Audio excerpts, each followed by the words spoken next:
मगर वतन की जियां खतरे में हो देश, अरे तब लड़ना सिर्फ धर्म है, मरना है क्या चीज आदमी लेता, नया जन्म है।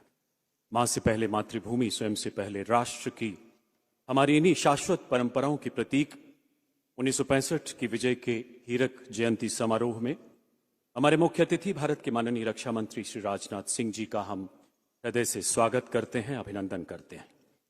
जनरल उपेंद्र द्विवेदी परम विशिष्ट सेवा मेडल, अति विशिष्ट सेवा मेडल, थल सेनाध्यक्ष महोदय का भी हम हार्दिक स्वागत करते हैं। 1965 की जंग में दुश्मन पर कहर बनकर टूटने वाले यहां उपस्थित आप सभी योद्धाओं की शौर्यपूर्ण उपस्थिति को भी आर्मी कमांडर एवं समस्त पश्चिमी कमान सैन्य परिवार नमन करता है।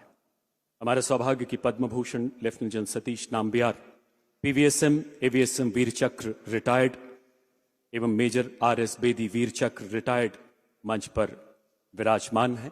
A warm welcome to all our distinguished guests and attendees on this momentous occasion.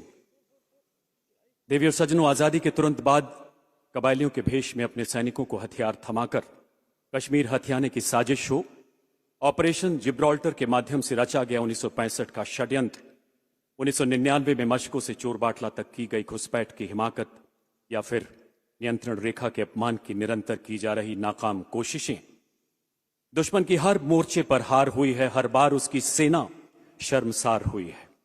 1947 में हम पर थोपे गए पहले युद्ध से लेकर वर्तमान के ऑपरेशन सिंदूर तक देश का इतिहास आप जैसे रणवीरों की शौर्य गाथाओं से लबालब है। इन सब के बीच 1965 की जीत अद्भुत है। अब मैं lieutenant general Bhavnish Kumar, AVSM VSM general officer commanding Delhi area से आग्रह करता हूं, कृपया स्वागत संबोधन के लिए पधारें।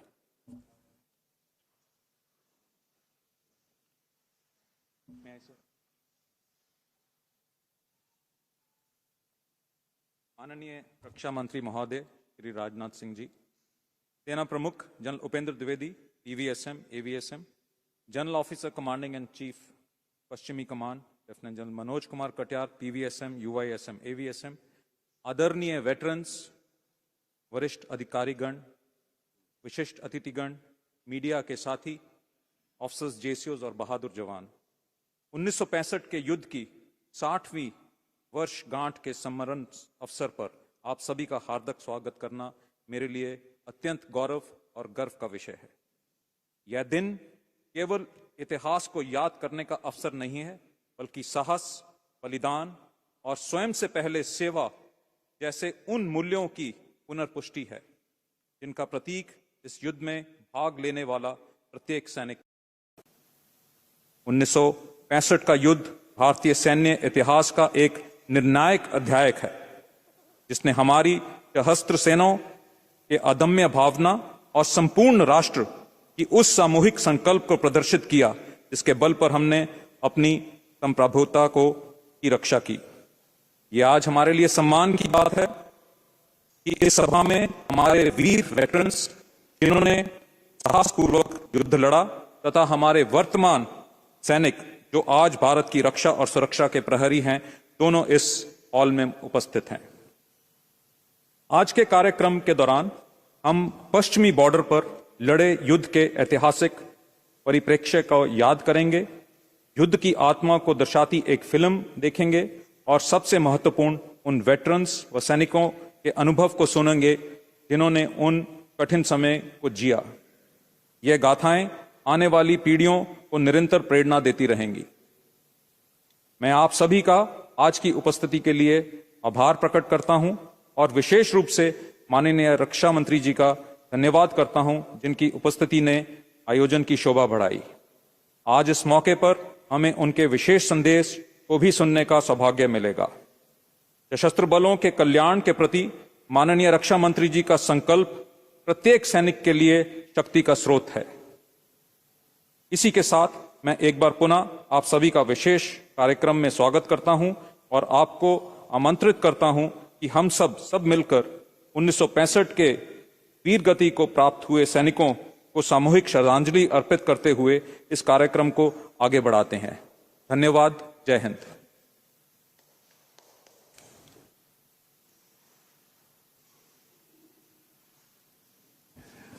धन्यवाद श्रीमान। दूसरे भारत पाक युद्ध में देश की पश्चिमी कमान ने रणकौशल एवं सैन्य नेतृत्व की एक अद्भुत मिसाल कायम की। अब मैं lieutenant general Manoj Kumar Katiyar, PVSM, UYSM, AVSM army commander, पश्चिमी कमान से निवेदन करता हूं कि वो इस महाविजय के बारे में अपने विचार हमारे साथ साझा करें।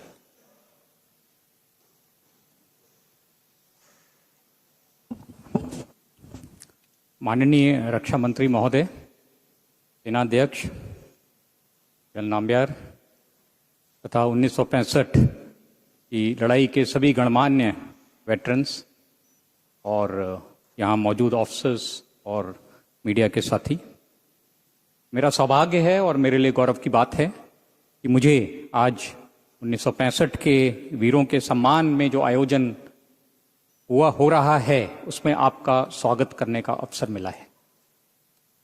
1965 का युद्ध भारतीय इतिहास, हमारी सेना के और पश्चिमी कमान के गौरवमय इतिहास का एक स्वर्णिम अध्याय है। वेस्टर्न कमांड की जिम्मेवारी उसमें काफी विस्तृत थी, लद्दाख से लेकर के राजस्थान तक, और 1965 की लड़ाई मुख्यतः पश्चिमी कमान की फॉर्मेशंस ने ही लड़ी। हालांकि युद्ध की शुरुआत कच्छ के इलाके से हुई, जहां अप्रैल 1965 में पाकिस्तान ने कुछ विवादित सीमावर्ती इलाकों पर कब्जा करने की कोशिश की। हमने उसको पूरी तरह से विफल किया। उसके बाद मई 1965 में उसने चुपचाप घुसपैठ कर कारगिल की कुछ चोटियों पर कब्जा किया, वहां भी हमने उसको खदेड़ दिया।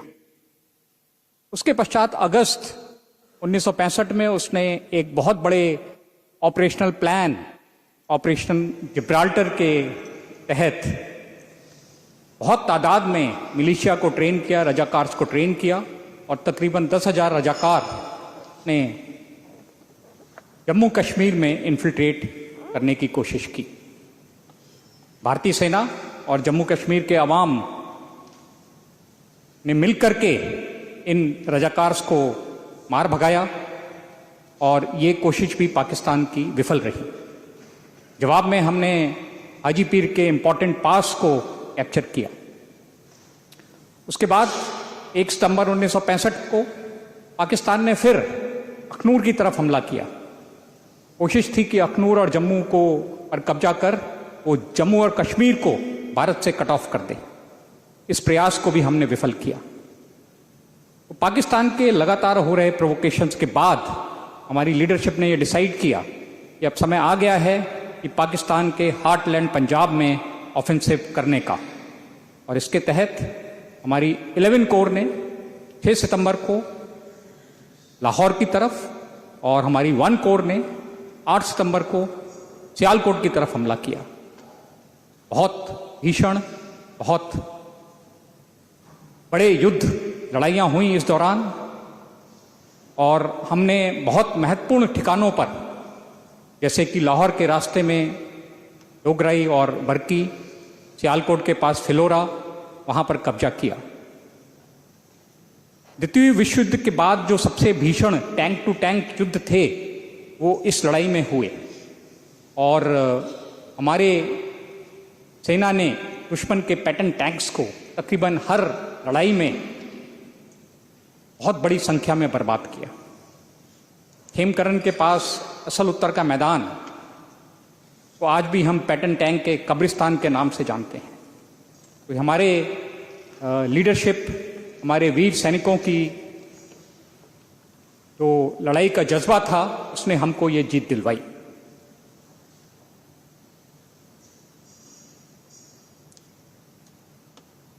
उन्नीस 1965 का युद्ध हमारे लिए बहुत महत्वपूर्ण है। ना सिर्फ इसमें हमें बहुत से रोल मॉडल्स हैं, जैसे कि मेजर आर.एस. दयाल, उसमें मेजर आर.एस. दयाल, लेफ्टिनेंट कर्नल तारापोर, वीर अब्दुल हमीद, जिन्होंने बहुत बहादुरी से लड़ाई की, और हमारे लिए ये आज भी रोल मॉडल हैं। इसके अलावा 1965 का युद्ध हमारे लिए इसलिए भी बहुत महत्वपूर्ण है कि 1962 के सिर्फ 3 साल बाद इस विजय से एक बार दोबारा हमने भारत और भारत की आवाम का भरोसा हासिल किया और ये भरोसा आज तक कायम है। अभी भी 60 साल बाद 2025 में जब पाकिस्तान ने फिर दुस्साहस किया ऑपरेशन सिंदूर में, हमने फिर उसको एक बहुत कड़ी शिकस्त दी है।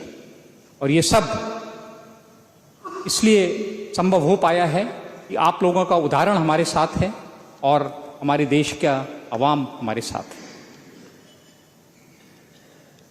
अंत में मैं आप सबको भारतीय सेना की तरफ से तहे दिल से धन्यवाद देना चाहता हूं, आपकी देश सेवा के लिए, हमारे मार्गदर्शन के लिए और 1965 की ऐतिहासिक विजय के लिए। साथ ही हमारे सेना अध्यक्ष की तरफ से मैं आपको ये भी विश्वास दिलाना चाहता हूं कि हमारी सेना पूरी तरह से तैयार है हर मोर्चे पर जीत हासिल करने की। धन्यवाद। जय हिंद।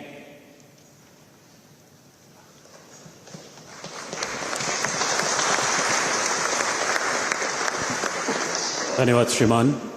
कड़ी आंतरिक एवं बाहरी चुनौतियों के बीच हासिल की गई 1965 की जीत में पूरा देश सेना के साथ उठ खड़ा हुआ। देशवासियों ने अन्न बचाने के लिए कई कई दिन तक उपवास किया और हमारे सैनिकों ने दुश्मन के पैटर्न टैंकों के साथ साथ उसके गुरूर का भी सर्वनाश किया। आइए देखते हैं इस शौर्य गाथा की कुछ झलकियां इस ऑडियो विजुअल के माध्यम से। चुंकार अज हमा हीलते दरगुज़श्त, हलाल अस्त बुर्दन बशमशीर दस्त। ऑपरेशन सिंदूर पहला मौका नहीं था जब पाकिस्तान को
पर या एटम बम के डर से कोई हमारे देश को झुकाना चाहे, दबाना चाहे, ये देश हमारा दबने वाला नहीं।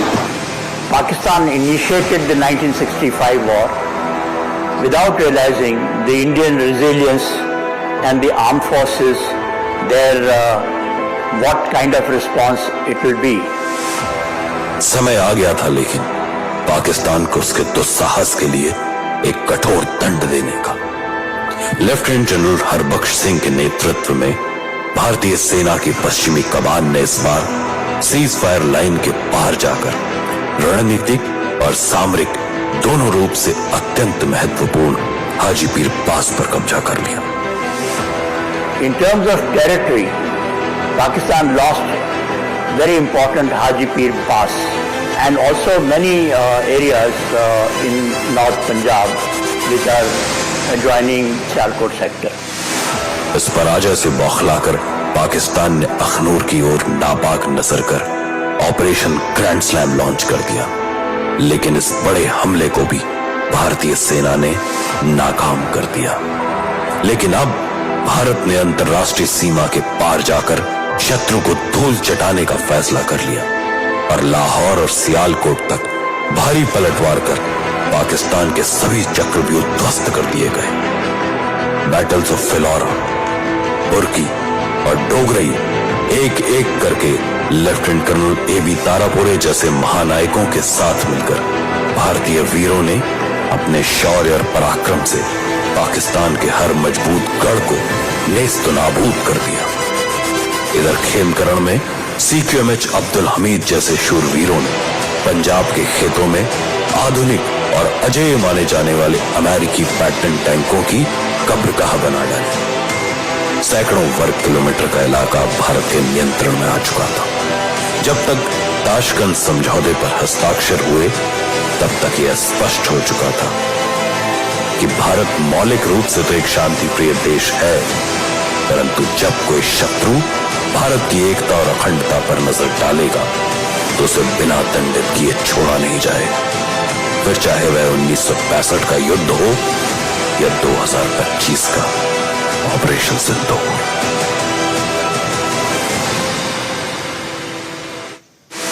I salute all brave soldiers of Western Command and Indian Army who participated in 1965 war and won us laurels.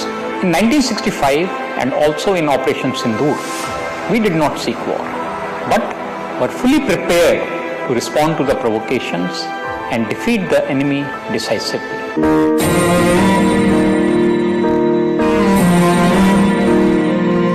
तेरी मिट्टी में मिल जावा गुल बन के मैं खिल जावा, इतनी सी है दिल की आरज़ू। तेरी नदियों में बह जावा, तेरे खेतों में लहरावा, इतनी सी है दिल की आरज़ू।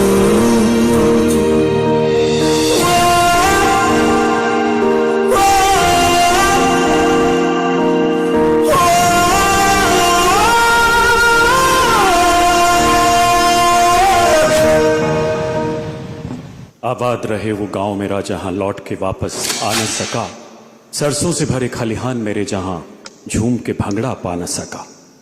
1965 के अनेकों अमर सपूतों का गांव आज भी उनकी राह देख रहा है और वो मानो आसमान से अपने घर, अपने परिवार, अपने नए भारत की खुशहाली को निहार रहे हैं। जी हां, ऐ माई मेरी क्या फिक्र तुझे क्यों आंख से दरिया बहता है, तू कहती थी तेरा चांद हूं मैं और चांद हमेशा रहता है। देवी और सज्जनों, याद आता है 3 जून 2019 सोमवार को वो दिन जब पहली बार माननीय रक्षा मंत्री जी ने पदभार ग्रहण करने के तुरंत बाद सियाचिन का दौरा किया। वहां तैनात सैनिकों के साहस की सराहना करते हुए माननीय रक्षा मंत्री श्री राजनाथ सिंह जी ने बेस कैंप की विजिटर बुक में लिखा था, एंड आई कोट, मैं उन सभी माताओं को कोटि कोटि नमन करता हूं जिन्होंने ऐसे शूरवीरों को जन्म दिया है, अनकोट। समस्त सेवारत एवं सेवानिवृत्त सैनिक तथा उनके परिवारों के साथ माननीय रक्षा मंत्री जी का सदैव आत्मिक लगाव रहा है। आपने ज्यादा से ज्यादा समय उनके बीच बिताया है और आज हमारे बीच आपकी गरिमामय उपस्थिति इस सम्मान समारोह को और यादगार बना रही है। यहां उपस्थित आप सभी वेटरन्स की उपस्थिति भी हमारे लिए अत्यंत गर्व का विषय है। मंच पर मेरी बाईं तरफ Padma Bhushan lieutenant general Satish Nambiar, PVSM AVSM Vir Chakra retired भी विराजमान हैं। आपने 1965 के युद्ध के दौरान सियालकोट सेक्टर में हेडक्वार्टर 26 इन्फेंट्री डिवीजन के जनरल स्टाफ ऑफिसर 3 के पद पर अपनी सेवाएं दी। देश विदेश में अनेकों प्रतिष्ठित पदों पर तैनात रहने के बाद आप 1994 में उप थल सेनाध्यक्ष के पद से सेवानिवृत्त हुए।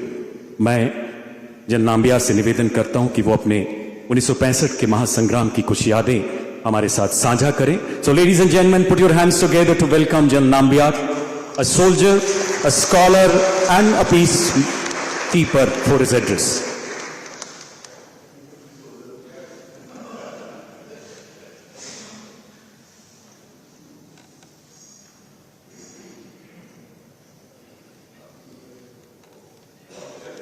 जी आज खेला नहीं क्योंकि आज यहाँ आना था तो खेलते हम। माननीय रक्षा मंत्री, कॉलीग्स, दोस्तों, मुझे बहुत खुशी है कि आप लोगों ने यहाँ पे बैठ करके इस मौके पर आपके साथ यादें शेयर करूं। अब मुझे जब बताया था, 5 मिनट टाइम दिया था, तो मैंने पक्का वो थरूर वाली अंग्रेजी इंग्लिश में बनाया था अपना हमारा ड्राफ्ट, लेकिन आप सबको सुनने के बाद वो थरूर को ज़रा छुट्टी दे देते हैं ताकि सबको समझ में आए। मैं अगले 3-4 मिनट में सिर्फ इतना 3 एरर्स ऑफ जजमेंट जो Pakistani political leadership, military leadership या उस वक्त 1965, उसके बारे में जिक्र कर, और बाकी सब आपने सुन चुके। एरर ऑफ जजमेंट मतलब गलतियां, स्ट्रेटेजिक गलतियां जो की। सबसे पहले यह था कि उसके लिए तो मैं आपको जरा ब्रीफली 1962 में ले जाता हूं। अब 1962 में मैं 5 साल कमीशन सर्विस था मेरा।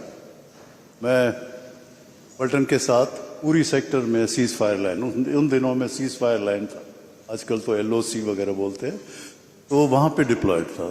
तो चाइनीज़ के साथ हमारी क्या बोलते हैं, लड़ाई करने का मौका नहीं मिला। लेकिन हमारी जो, मैं ये कहना चाहता हूँ कि हमारी जो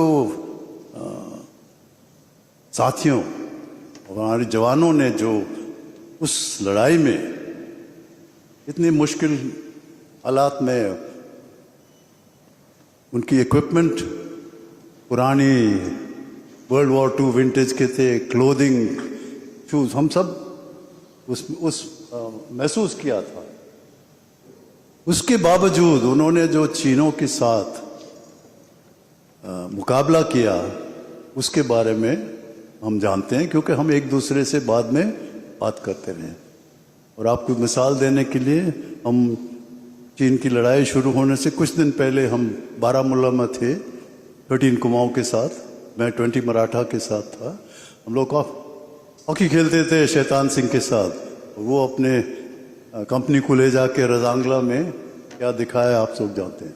सो मैं इसलिए कहता हूं क्योंकि 1962 में जो भी हमने मिलिट्री डिफीट चीन के खिलाफ हुआ था, हमारी जो पीढ़ी है, पीढ़ी कहते हैं जनरेशन को, हमारी पीढ़ी जो है ऑफिसर्स, जवान को, उसका कोई खास असर नहीं था। हमारे भरोसे पे कोई असर नहीं था, हमारे जो काबिलियत में कोई असर नहीं था, और हमारी पूरी एटीट्यूड में, देशभक्ति में। तो इसके बारे में मैं इसलिए जिक्र कर रहा हूं क्योंकि जब पाकिस्तान ने ये 65 ने सोचा कि हमारे खिलाफ ये जो एक्टिविटी शुरू करें, उन्होंने सोचा कि हमारे मोराल इंडियन आर्मी की अपने बूट में है। वो उनकी पहली एरर ऑफ जजमेंट था, स्ट्रेटेजिक जो मिस्टेक में, क्योंकि हमारे फौज, हमारे जवान, हमारे जूनियर लीडरशिप, पॉलिटिकल लीडरशिप उनको जवाब दिया। तो वो अब तक याद करेंगे, वो 71 भी हुआ उसके बाद। तो ये उनकी पहली एरर ऑफ जजमेंट था। अब दूसरी एरर ऑफ जजमेंट के लिए मैं आपको बताता हूं, वो इनको एक उनके जो मिलिट्री हिस्टोरियन था ब्रिगेडियर शौकत कदीर, उनकी लफ्ज़ों में मैं आपको बताता हूँ। वो मैं अंग्रेजी में पढ़ के थोड़ा बहुत, just for some obscure reason Pakistan undertook Operation Gibraltar without preparing the grounds for it or seeking guarantees of local support or even attempting to assess the mood of the Kashmiri people. यानी नहीं, उन्होंने उसके लिए तैयारी नहीं किया था। वो अज्यूम किया था कि बस कश्मीरी लोग उनके साथ करेंगे और इंडियन गवर्नमेंट और जवानों अपना मिलिट्री के खिलाफ। वो उनकी सेकेंड एरर ऑफ जजमेंट था, क्योंकि हमारे कश्मीरी भाइयों ने ना सिर्फ उनको नाकाम किया, वो हमें बता दिया हमारे फौज को कि किसको पकड़ना है, कहाँ से पकड़ना है। और उनकी जो ऑपरेशन जिब्राल्टर था वो वहाँ पे ख़त्म हो गया। तीसरी एरर ऑफ जजमेंट जो था वो था ऑपरेशन ग्रैंड स्लैम। जिसके बारे में अभी जिक्र हुआ है, वो भी शौकत कदीर लिखता है और वो मैं उनको कोट करता हूँ. It was one of the number of contingency plans that had been prepared to support Gibraltar. यानी जिब्राल्टर की सपोर्ट में था ये grand slam. Since Gibraltar's failure was considered inconceivable, यानी उन्होंने सोचा था कि अब जिब्राल्टर फेल नहीं हो सकता है, तो उनकी जो तैयारी और प्रिपरेशंस उस मुताबिक था. और उनका इरादा था कि रोड लिंक जो था इंडिया बाकी यानी कि हमारे देश की कनेक्शंस जो हैं कश्मीर के साथ वो तोड़ देंगे. और उसके लिए उन्होंने छम में जो ऑफेंसिव किया, वो तभी का क्रॉसिंग वगैरह किया, लेकिन वो अखनूर को जो कैप्चर करके अपना जो लिंक था वो तोड़ने की कोशिश नाकामयाब रहा. तो वो उनकी तीसरी एरर ऑफ जजमेंट ये था कि जुल्फ़िकार अली भुट्टो की एडवाइस जो फील्ड मार्शल अयूब खान जो प्रेसिडेंट ऑफ पाकिस्तान को दिया गया था कि आप यहाँ पे कश्मीर में जो भी कार्रवाई करेंगे इंडिया कोई जवाब इंटरनेशनल बॉर्डर पे नहीं करेंगे. उनका तीसरा मिस्टेक वहाँ एरर ऑफ जजमेंट, क्योंकि ये जो ऑपरेशन ग्रैंड स्लैम के जवाब में हमारे उस वक्त के प्रधानमंत्री लाल बहादुर शास्त्री ने मिलिट्री फोर्सेस को, इंडियन आर्म फोर्स को क्लियरेंस दिया कि आप जो भी मिलिट्री एक्शन लेना चाहते हैं वो ले सकते हैं. और वो था स्टेटस. हमने फिर फर्स्ट वीक ऑफ सितंबर 1965 में लाहौर, सियालकोट और सिंध सेक्टर में हम लोगों ने वो उनका तीसरा एरर ऑफ जजमेंट. तो ये 3 एरर ऑफ जजमेंट की वजह से हम लोगों का वो पाकिस्तान के एरर ऑफ जजमेंट की वजह से हम लोगों ने उनकी जो कोशिश ये नाकाम है उनकी. और बट ये जो मैं कहना चाहता हूँ उसके बाद वो सिचुएशन जो था, लेकिन मैं एक बहुत गर्व के साथ कहना चाहता हूँ कि जो हमारी उस लड़ाई में जो जूनियर लीडरशिप हमेशा की तरह आउटस्टैंडिंग. और ये मैं और हमेशा की तरह इसलिए बोलता हूँ क्योंकि आपको एक जस्ट फिगर मैं अपना रिसर्च के दौरान में पता किया कि उस लड़ाई में officer to personnel below officer rank की रेशियो ऑफ कैजुअलिटीज था 1:14 और ऑर्गेनाइजेशन के लिहाज से रेशियो है 1:60. ये हमारे यंग ऑफिसर्स की जूनियर लीडरशिप की वजह से. और हमारे जेसीओज, एनसीओज और जवान के बारे में कोई प्रूफ की ज़रूरत नहीं है. वो हमेशा टॉप क्लास परफॉर्मेंस थे और वो 1965 में भी दिया. और मैं ये अपने क्या कहते हैं, मैं मेरे ख्याल से अपने बाकी साथियों से शायद थोड़ा सा और क्वालिफाइड हूँ इस बात पे बोलने की, क्योंकि मैंने बाकी देशों के बारे में काफ़ी कुछ जानता हूँ. मैं अपने स्टाफ कॉलेज ऑस्ट्रेलिया में किया. 2 बटालियन का कमांड करने के बाद एक ट्रेनिंग टीम के साथ इराक में था. वहाँ के लोगों के पहुँच कर न रहा.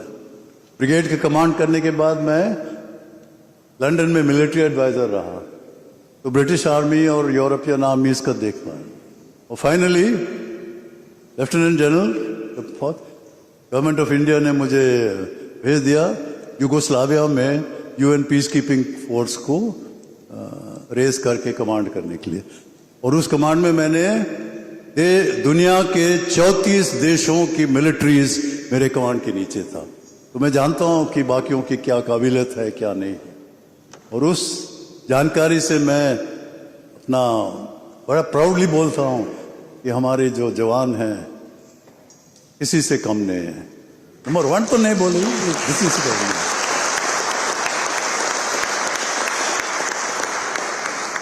Thank you very much. जय हिंद.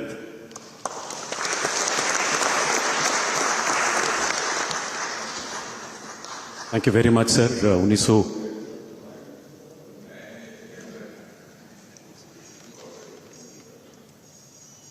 आपने 1957 में 20 मराठा लाई में कमीशन प्राप्त किया सर, और उसके बाद 1962, 1965, 1971 की 3 लड़ाइयों को बड़ा नज़दीक से देखा।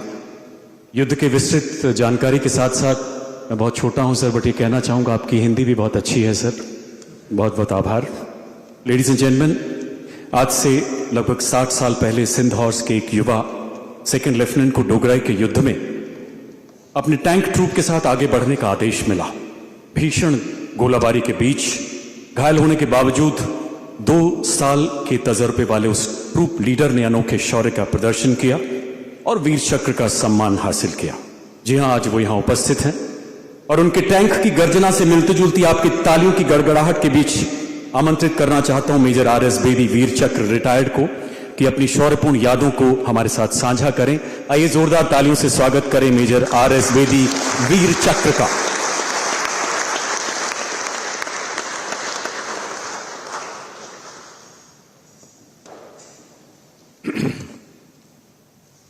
Honorable Raksha Mantri Sahab, Chief of Army Staff, जो CNC Western Command, हाज़रीन सीनियर ऑफिसर्स और खास करके फेलो वेटरन्स ऑफ 65, मेरे आप सबको मेरा प्रणाम।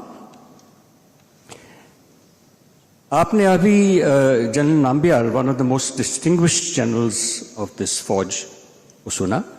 तो उसके बाद काफ़ी स्लाइड डाउन है कि आप एक मेजर की बातें सुनेंगे। तो I am very humbled and I feel inadequate. But nevertheless, bash on regardless. कहने को तो बहुत कुछ है साहब, लेकिन वक्त की पाबंदी डाल दी गई है। तो अगर चंद मिनट कुछ मैं ज़्यादा बोल दूं तो आप उस गुस्ताखी को नज़रअंदाज कर दीजिएगा। एक young officer as a lieutenant in the Indian army strategy के बारे कुछ भी नहीं जानते, लेकिन एज अ टैंक ऑफिसर अपने टैंक के इनार्ड्स जो हैं उसको पूरी तरह से समझता है, और जो उसके ग्रुप में क्रूज हैं उसके टैंक के और दूसरे टैंकों के, उनकी हर एक कैरेक्टरिस्टिक को वो गहराई से जानता है, कितनी काबिलियत है, कितनी नहीं है, कौन क्या कर सकता है, कौन नहीं कर सकता। तो मैं कोशिश करता हूं कि मैं आपको उस लेवल पे एक उस माहौल में ट्रांसपोर्ट करूं ताकि आप जो टैक्टिकल लेवल जो कुछ हुआ वहां उसकी जानकारी पेश करूं आपको, और आप समझ सकें कि उस वक्त फील्ड में क्या हो सकता है, क्या नहीं हो सकता और कैसे हो सकता है। अब 60 साल हो गए हैं और मेमोरी काफ़ी फेड हो गई है, लेकिन फिर भी जो याददाश्त है इस वक्त,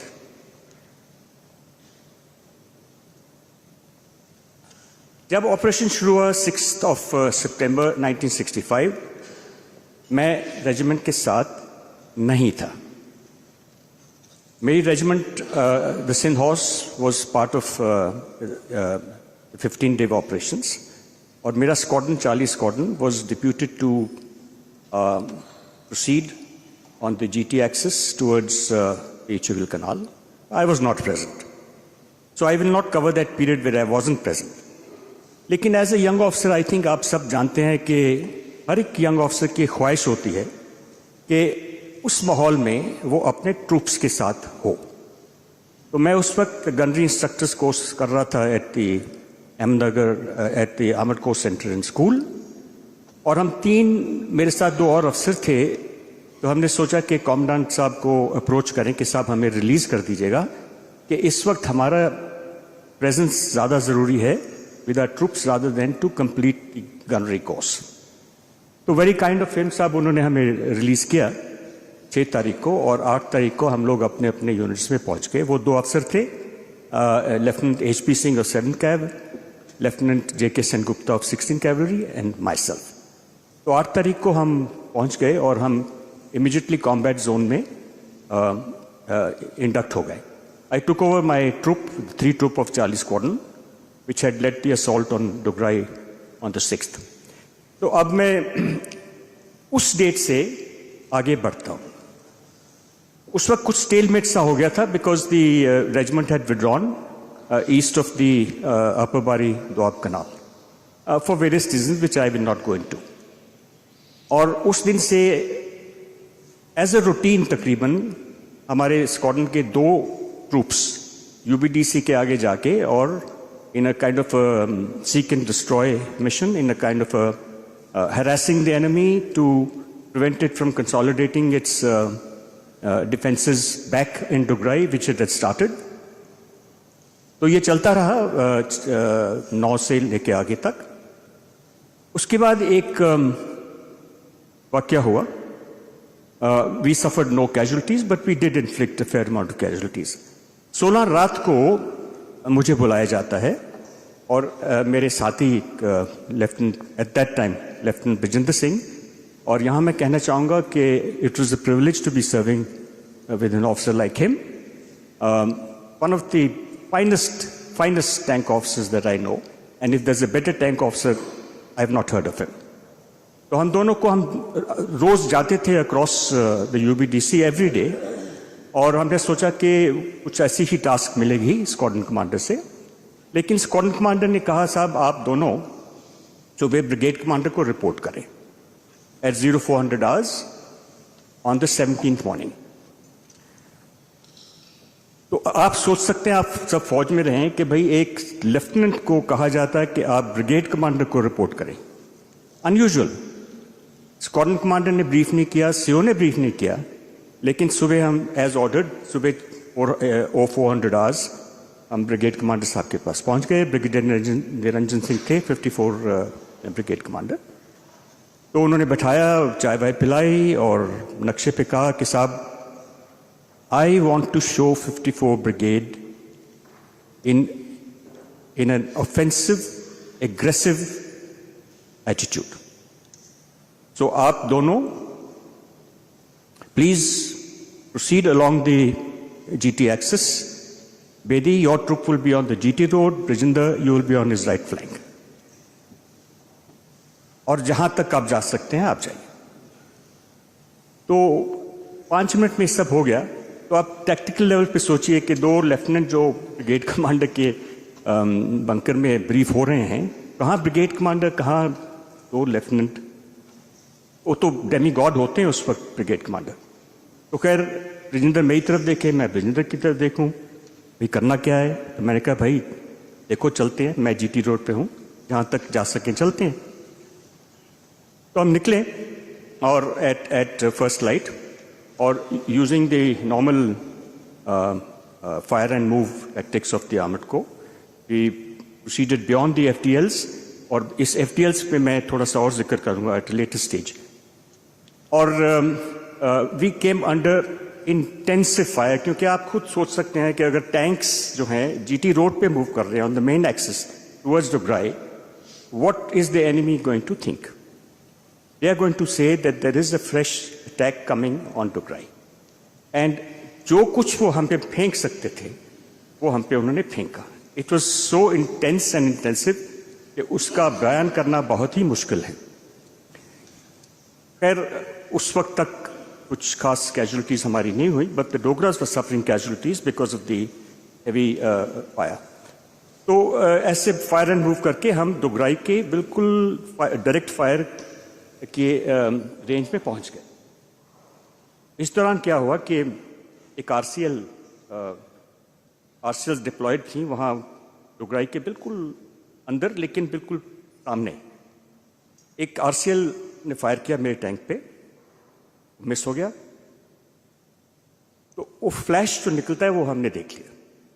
तो I asked my did whatever one had to do.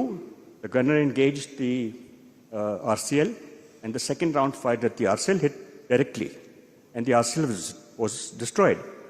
लेकिन आप सब जानते हैं कि जो RCLs होते हैं वो पेयर्स में ऑपरेट करते हैं, उस वक्त तो करते थे. तो एक सेकंड RCL जो थी वो हमें नजर नहीं आई और उसने जो फायर किया मेरे टैंक पे, तो is a direct hit on my tank at the junction of the turret and the hull. It was a heat ammo. It pierced the tank and there was loud explosion.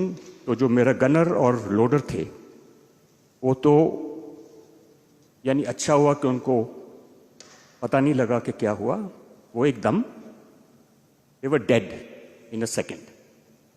और क्योंकि एक commander की position होती है tank में, he must always be outside the turret for better command and control. तो मैं बाहर था इतना, और जो मेरा निचला हिस्सा था, my leg was in virtually 2 pieces because of the shrapnel explosion, and the fire that had set in because of the explosion and ammunition and petrol that had burnt my left side. So the first thing is to try and scamper out. That's a natural reaction. और उस वक्त दर्द नहीं होती, पता है कि कुछ हो गया, लेकिन ये नहीं पता क्या हुआ। तो निकला मैं जब टर्रेट से, तो ड्राइवर जो था वो आगे, टैंक वाले सब जानते हैं ड्राइवर आगे होता है, उसकी हैच नहीं खुल रही थी क्योंकि गन जो है वो हैच के ऊपर थी। So training is you have to do what you have to do, it's not extraordinary. तो मैं somehow I managed to turn the gun and open his hatch. He got out, and thank God he got out, because he carried me a few kilometers on his back from the front line to the RAP, where I received first aid and I was shifted to the hospital, where I was hors de combat for the next period of the war. So the final assault on Dugrai, I was not present. I will very briefly touch on what is fog of war in those circumstances. See, battles are not fought on models, on sand models. There's much more. The moment you do start an operation, believe me, sooner than later something will go awfully wrong, which is not supposed to happen, and everything starts to change. Let me cite some instances which I had to face. The failure to hold on to Dugrai on the very first day. The failure to capture the bridge intact to form a bridgehead across. Failure, why? Firstly, I don't think we had anticipated that Pakistan would demolish the bridge soon as we started the attack. And there were no bridging elements in sight. Failure because the logistics were totally destroyed. The Pakistani Air Force came into operations first light on the 6th morning, and they played merry hell into our B echelons and Adam echelons, and no logistics, no replenishment could happen. And therefore the whole plan was unraveled, and we had to come back to the upper Bari Doab Canal. Second, उसी दौरान because of the fog of war, जो GOC थे 15 division के, general Ranjan Prasad, not fully in the picture, ventured out from his headquarters towards what he thought was in our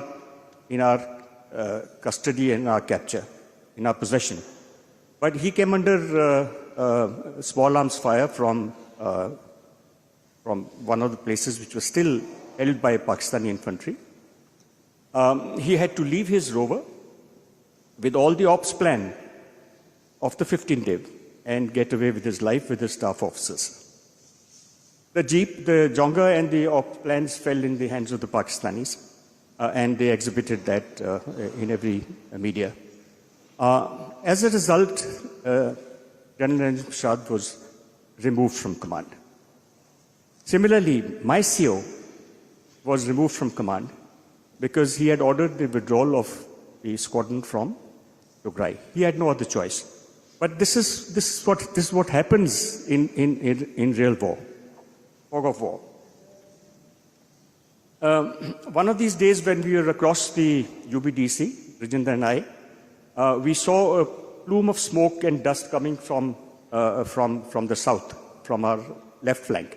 And we took it initially as an outflanking movement by the Pakistanis, but we held our fire. And as the tanks came closer, we recognized them as Centurions, which the Pakistanis don't have. Now, that was, again, totally unexpected. We had no idea. So, Captain Rajinder Singh थे third cab के, तो आए, तो हमने पूछा साहब आप क्या कर रहे हैं? तो कहने लगे साहब हमें भेजा गया है आपको, आप शर्मन्स हैं, हम सेंचुरियंस हैं, आपको रीइंफोर्स करने के लिए। तो साहब हमें तो कुछ खबर नहीं है। तो ये फियास्को जो हुआ उसके चंद दिनों के बाद उनको वापस बुला दिया गया, क्योंकि वहां असल उत्तर की बैटल होनी थी। तो left hand not knowing what the right hand is doing. उसके अगले दिन 8th कैवलरी का एक troop led by at that time lieutenant Virk, general Virk, he was fondly known as Kaddu, from the he was a Sanarian, and Brijinder is also Sanarian. Both knew each other very well, same course. So he said, "Kaddu, tu ki kar rahe the?" So Kaddu said, "Yeah, I thought these were enemy tanks." So they said, "Bloody well, go back to your 38th Brigade. You have no role to play here." Yani, this happens in battle. We have no idea of what is really happening in hot battles. Issue of vague orders to junior commanders. मैंने आपसे जिक्र किया अभी. As lieutenants, you receive orders from the brigade commander, very vague, कि I want to show offensive intent. It means nothing. It means जाओ, देखा जाएगा सो होगा.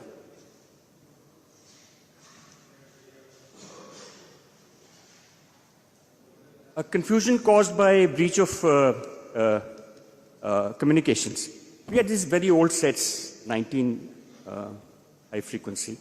And on that fateful day of the 17th, my net was intruded into by Pakistanis, and all kinds of confusing orders were being issued. They withdraw.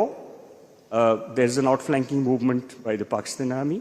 लेकिन एक tank commander regiment में हर एक operator की आवाज़ पहचानता है, तो वो आवाज़ हमारी नहीं थी।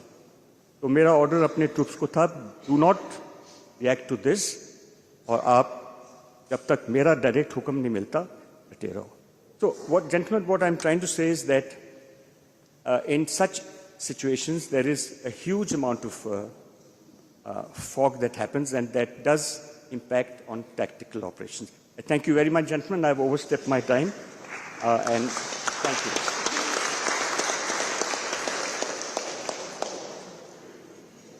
Thank you very much sir. आप जैसे योद्धाओं की प्रेरणा से माननीय रक्षा मंत्री जी के फौलादी मार्गदर्शन में हमारी सेनाओं की त्रिशक्ति दुश्मन को घर में घुसकर उसके गुनाहों की सजा दे रही है। ऑपरेशन सिंदूर नए भारत की इस नई चेतना का प्रतीक है। अब आप सबकी तालियों के जय घोष के बीच मैं माननीय रक्षा मंत्री जी से आग्रह करता हूं कि आज के इस सम्मान समारोह को संबोधित करें, हमारा मार्गदर्शन करें। माननीय रक्षा मंत्री महोदय।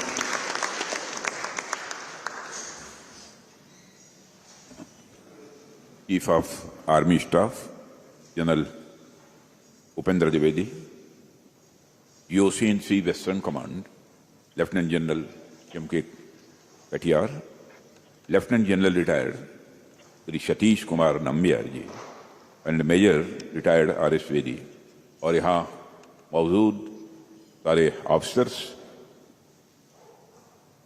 हमारे सभी सम्मानित वेटरन्स, मेरे मीडिया के मित्रों, मैं तो जब नाम्बियार साहब को और वेदी जी को मैं सुन रहा था तो मैं तो बहुत ही थ्रिल्ड महसूस कर रहा था। और आप सब लोग जो सामने बैठे हुए हैं, मैं सोच रहा था कि क्या परमात्मा ने आपके अंदर जज्बा दे रखा था कि आपने भारत माता के मस्तक को झुकने नहीं दिया।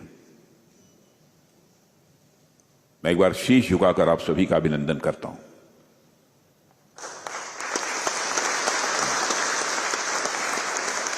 मैं ये भी बैठे बैठे सोच रहा था कि यह कौन सी भावना है, कौन सा सेंस है जो कि अपना सर्वस्व न्यौछावर कर देने की आपको प्रेरणा देता है, आपको इंस्पिरेशन देता है। मैं बैठे बैठे इसी नतीजे पर पहुंचा, एक सेंस ऑफ प्राइड, स्वाभिमान की भावना। और मैं समझता हूं कि इंसान की सबसे प्रबल, सबसे बड़ी और सबसे मजबूत यदि भावना कोई होती है तो स्वाभिमान की भावना होती है, सेंस ऑफ प्राइड। और ये सेंस ऑफ प्राइड व्यक्तिगत भी होती है। हमें यदि कोई अब शब्दों का प्रयोग कर दे, हमारा सेंस ऑफ प्राइड जाग उठता है और उससे हम दो दो हाथ करने के लिए तैयार हो जाते हैं। वैसे ही हमारे राष्ट्र की सीमाओं पर यदि विदेशी ताकतें आंख उठाकर देखने की जरूरत करती हैं, तो हमारे अंदर का नेशनल प्राइड, राष्ट्रीय स्वाभिमान का भाव ये जाग उठता है और हम अपना सब कुछ न्यौछावर कर देने के लिए तैयार हो जाते हैं। तभी तो हमारे जवान, हमारे अधिकारी उसी राष्ट्रीय स्वाभिमान की भावना के कारण चिंता नहीं करते कि मेरा क्या होगा, मेरे परिवार का क्या होता है, शहीद हो जाते हैं।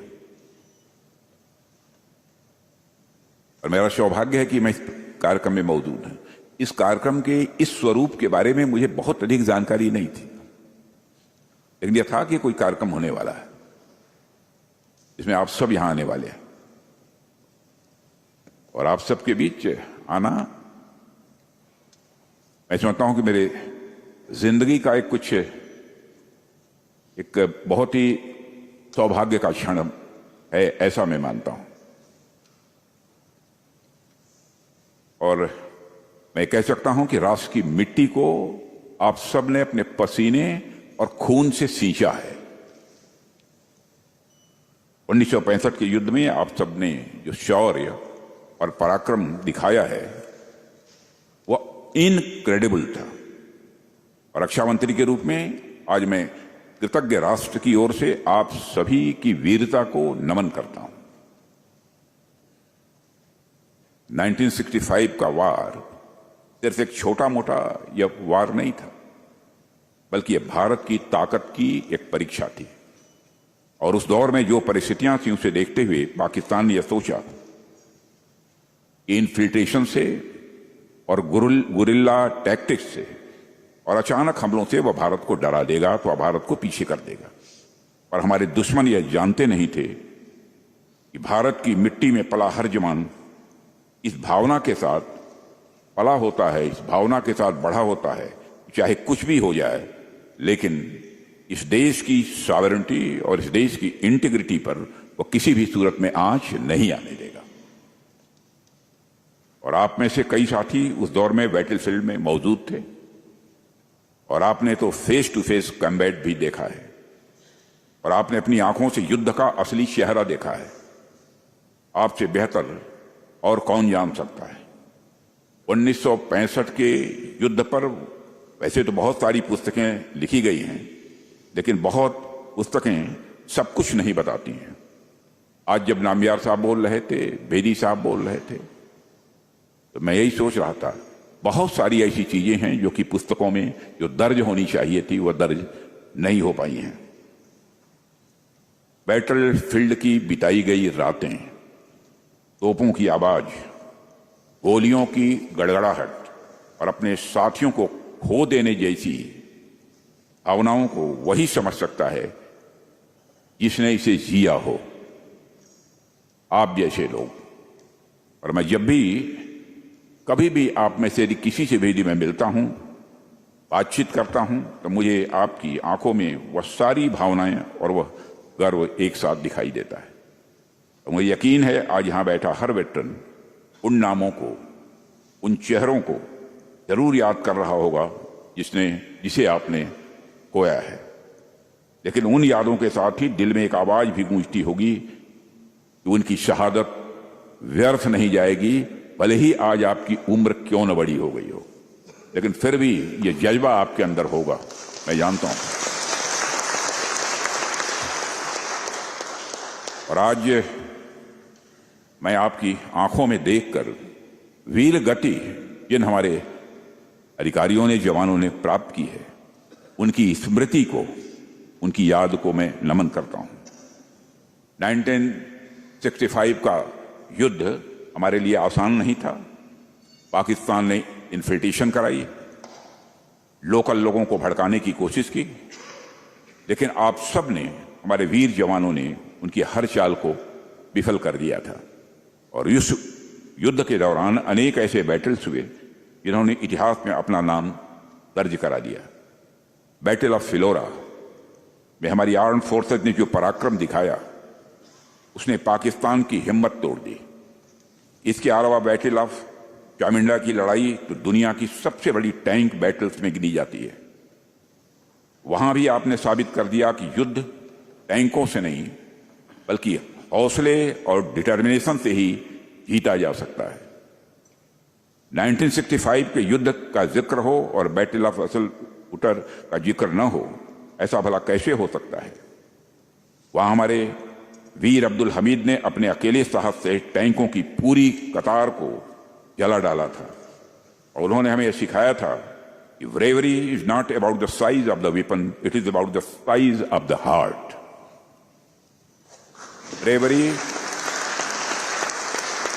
Bravery is not about the size of the weapon, but it is about the size of the heart. वह पल हर भारतीय के सीने को गर्व से चौड़ा कर देता है। मेरे सम्मानित वेटरन्स, उनकी वीरता हमें सिखाती है कि कठिन से कठिन परिस्थितियों में साहस, संयम और देशभक्ति का संगम असंभव को भी संभव बना देता है। जब हम आप सभी सैनिकों के अदम्य शौर्य और बलिदान की यहाँ पर खड़े होकर चर्चा कर रहे हैं, तो हमें उस दौर की एक पॉलिटिकल विल और नेतृत्व को भी मैं भूलना नहीं चाहता। कोई भी युद्ध केवल बैटल फील्ड में ही नहीं लड़ा जाता, बल्कि युद्ध में जो विजय मिलती है वह पूरे राष्ट्र एक सामूहिक संकल्प का वह परिणाम होती है। 1965 के उस कठिन समय में जब चारों ओर अनिश्चितता और चुनौतियां थीं, तब श्री लाल बहादुर शास्त्री जी की दृढ़ इच्छा शक्ति वाले नेतृत्व ने देश में उन चुनौतियों का सामना किया। शास्त्री जी ने उस दौर में न केवल निर्णायक राजनीतिक नेतृत्व दिया, बल्कि पूरे देश के मनोबल को ऊंचाई तक उन्होंने पहुंचाया। उन्होंने एक ऐसा नारा दिया जो आज भी हमारे हृदय में गूंजता है, जय जवान जय किसान। और इस एक नारे में हमारे वीर सैनिकों के सम्मान के साथ साथ हमारे अन्नदाताओं का गौरव भी इसमें शामिल था। विपरीत परिस्थितियों में भी देश ने एकजुटता दिखाई और उस युद्ध में विजय हासिल की। हम सब जानते हैं कि आजादी के बाद से ही एक राष्ट्र के रूप में भारत अपने पड़ोसियों के मामले में उतना भाग्यशाली नहीं रहा है, आज भी भाग्यशाली नहीं है। हमेशा हमारे समक्ष किसी न किसी तरह की चुनौतियां आई हैं, लेकिन हम भारतवासियों की यह विशेषता है कि हम इन चुनौतियों को प्रारब्ध मानकर नहीं बैठ गए।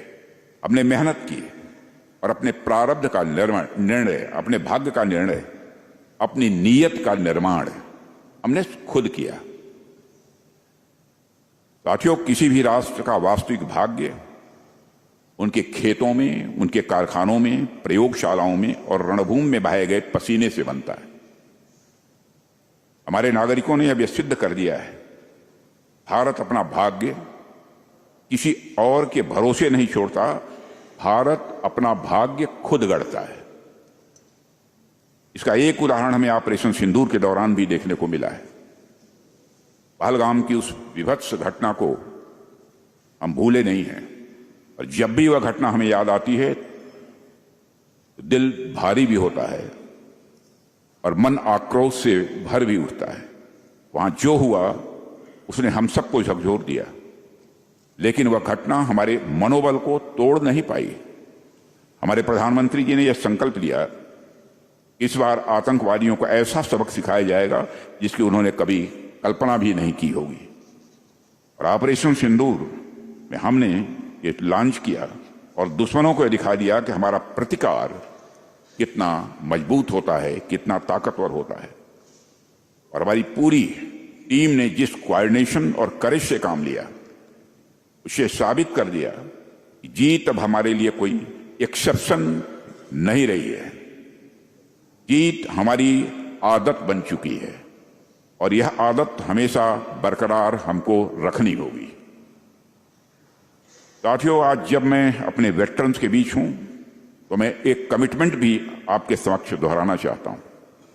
वह कमिटमेंट यह है कि चाहे हमारे सर्विंग सोल्जर्स हों, वेटरन्स हों या हमारे शहीदों के परिवारजन हों, हमारी सरकार के लिए हर किसी की डिग्निटी और वेलफेयर यह हमारी टॉप प्रायोरिटी है। फोर्सेस का मॉडर्नाइजेशन हो, बेटर ट्रेनिंग हो, इक्विपमेंट का अपग्रेडेशन हो, यह सब हम इसलिए कर रहे हैं कि हमारा जवान कभी रिसोर्सेस की कमी महसूस न करे। हमारी कोशिश यही है। कितनी कामयाबी मिल पाएगी? कोशिश करेंगे कि हमको कामयाबी मिले, जो चाहते हैं वो करने में। और एक सरकार के तौर पर हम भी अपनी जिम्मेदारियों से पीछे नहीं हटने वाले हैं। मैं पूरे आपको भी और समस्त देशवासियों को भी यकीन दिलाना चाहता हूं। हमने अपने वेटरन्स के लिए भी, उनके परिवारजनों के लिए तथा उन पर आश्रितों के लिए भी कई ऐसे पॉजिटिव स्टेप्स लिए हैं, लेकिन यह कोई आसान नहीं किया है। यह आपका करके हमने आपको सम्मान महसूस किया है, अपने को गौरवान्वित महसूस किया है, सब अपने वेटरन्स के लिए करके। और मैं उन सारी स्कीम्स की यहां पर बहुत डिटेल में जाकर चर्चा करने का कोई औचित्य नहीं है। जो चीज हो गई वो हो गई है। और आज के अवसर पर मैं पुनः आप सबके प्रति हृदय से सम्मान व्यक्त करते हुए परमात्मा से यही प्रार्थना करता हूं कि हमें इतनी शक्ति दे, इतना सामर्थ्य दे कि हम आप सबके लिए, अपने बलिदानियों के लिए कुछ न कुछ जब भी आवश्यकता हो करते रहें, और करते रहने का यह जज्बा मेरे अंदर सदैव बना रहे। मैं आप सभी की वीरता को नमन करते हुए देशवासियों को एक बार फिर से 1965 के युद्ध की विजय स्मृति की बधाई देते हुए अपना निवेदन यहीं समाप्त करता हूं। आप सबको बहुत बहुत धन्यवाद।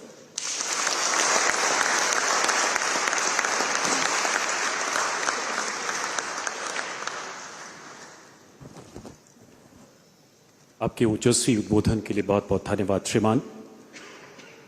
आपकी संपूर्ण जीवन यात्रा मां भारती की निष्ठावान सेवा है, फिर चाहे उत्तर प्रदेश के शिक्षा मंत्री के रूप में हो, उत्तर प्रदेश के मुख्यमंत्री, भारत के गृह मंत्री या फिर रक्षा मंत्री के रूप में। रक्षा मंत्री के रूप में आपने राष्ट्र निर्माण और सेनाओं के सशक्तिकरण में अद्वितीय योगदान दिया है।